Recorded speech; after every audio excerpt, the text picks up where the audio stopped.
Hey everybody, this question is in meter.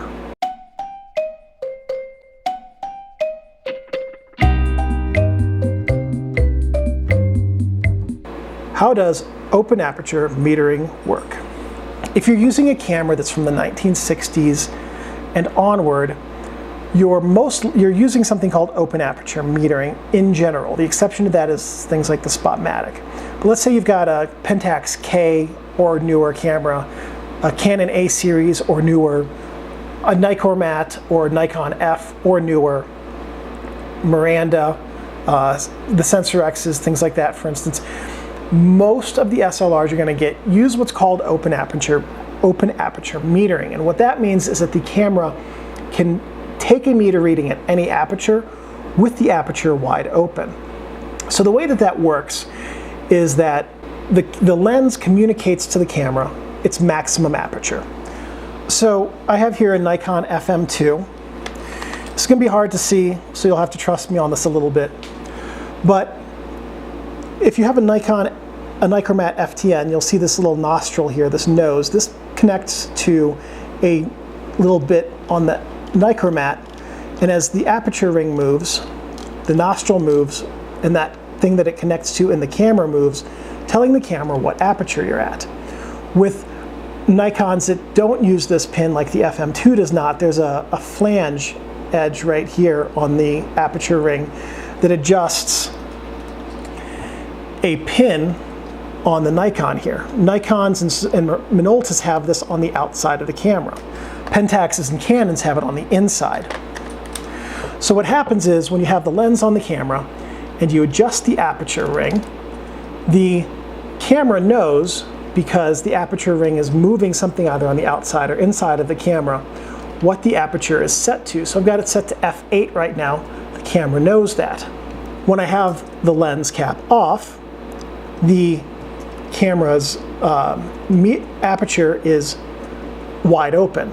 So there's a fixed amount of light coming in here, and the camera lens also has a little piece inside of it, usually a little metal block, and that's basically the same for every manufacturer, that connects with a piece inside of the camera that says to the camera, this is an f2 lens, like this one, f1.4, f4, tells the camera what the largest aperture is.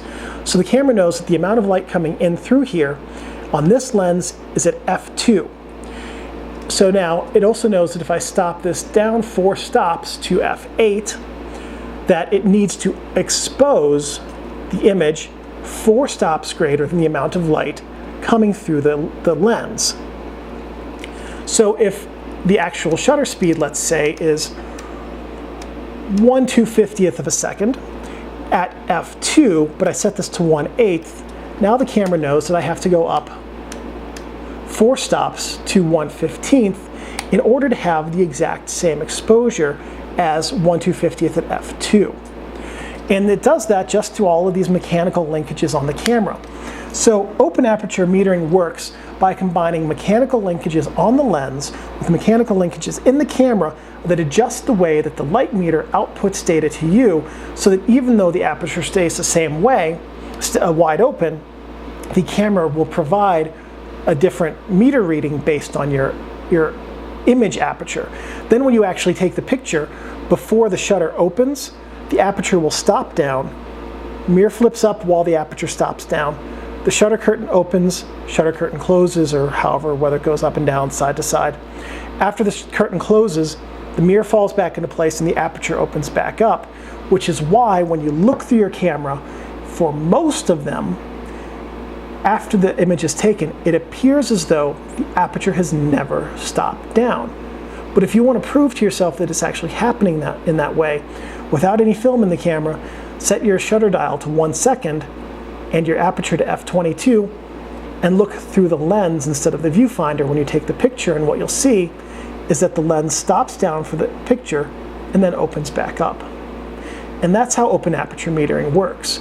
It uses the available light coming into the lens when it's wide open, as well as compensation performed in camera to give you a proper meter reading.